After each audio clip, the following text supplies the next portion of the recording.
Welcome, listeners. You are listening to a podcast from the Free People's Movement out of Sweden.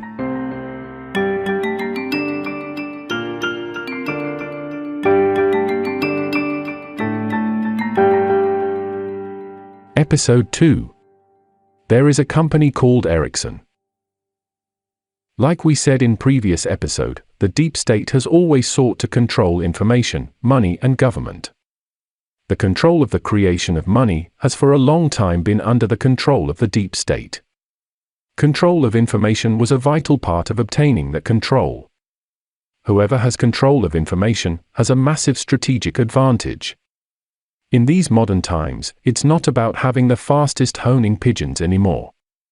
We are living in the digital age. Swedish family of finance and banking, the Wallenberg family, owns or controls many of the global tech companies through their investment company called Investor. The crown jewel, which is the base for controlling information, is a company called Ericsson, which provides the telecommunications infrastructure in 184 countries across the world.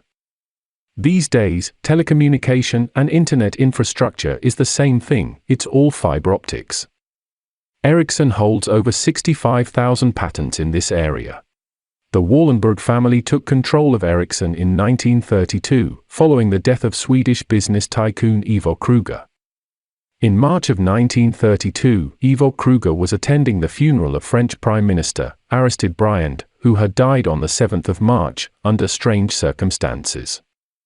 Aristide Briand was allied with Ivo Kruger, and was also a strong opponent of fascism and economic dictatorship. Kruger and his American and French bank allies were determined to continue lending money to Germany. In this way, Hitler, and of course the Second World War, could certainly have been stopped.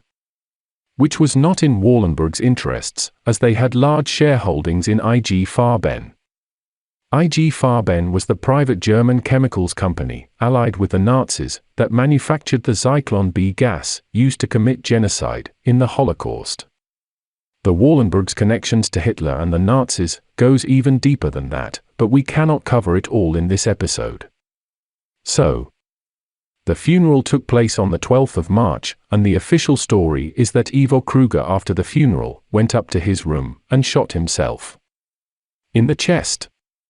Considering the circumstances around Kruger and Germany, and what directly followed his death, there is no question that this was a murder and a coup. Because on the day following the murder of Kruger, a group of people appeared and claimed that they represented a royal commission from Sweden. Among these men were Ivo Kruger's own lawyer, Hugo Stenbeck and Jacob Wallenberg. They then illegally, without any correct balance sheets, seized all Ivo Kruger's valuable assets, which they then valuated and declared that all his companies in both Sweden and internationally were bankrupt. The shareholders who owned shares in Kruger's company lost all their assets, both in Sweden and abroad. Ivo Kruger's brother and several of Kruger's employees were jailed for crimes they never committed. Ivo Kruger's assets were realized on the world market, and in Sweden, where among others, bank director Olof Ashberg, Ivo Kruger's lawyer Hugo Stenbeck, Swedish bank Handelsbanken and the Wallenbergs claimed that Kruger was a swindler and that his assets were useless. After that, Ericsson became Jacob Wallenberg's baby, in lack of a better word. By taking control of Ericsson, the Wallenbergs was on their way to establishing a monopoly on telecommunication. To make matters worse, the Wallenbergs are also connected to a company called Cryptograph, which developed cryptography machines, used by intelligence agencies. Boris Hagelin, who was the owner of Cryptograph, at least on paper, had worked for the Wallenbergs right up until starting Cryptograph. The cryptography machines were also manufactured by Ericsson, just to make things even more apparent. The company later changed its name to Crypto AG and moved to Switzerland. These machines had backdoors built into them right from the start, and this was later revealed. In 2014, the NSA revealed that the owner, Boris Hagelin, had a gentleman's agreement with them from 1951 onwards.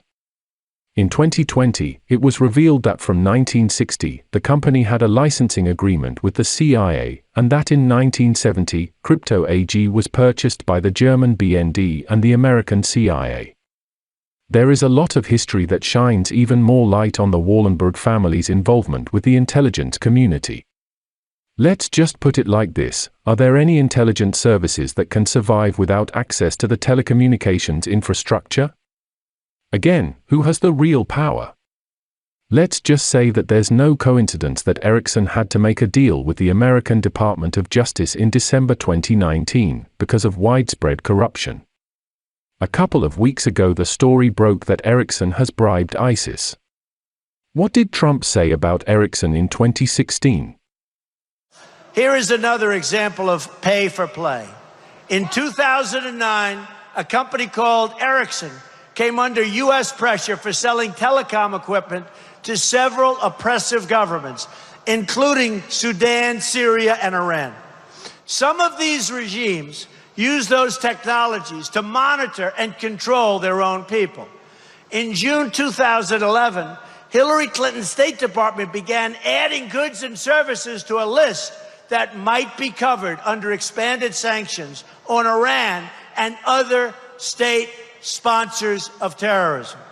During that time, Ericsson sponsored a speech by Bill Clinton, paying him $750,000, his highest paying speech. In April 2012, the Obama administration issued an executive order imposing sanctions on telecom sales to Iran and Syria, but those sanctions did not cover Ericsson's work in Iran. A Trump administration will end the government corruption.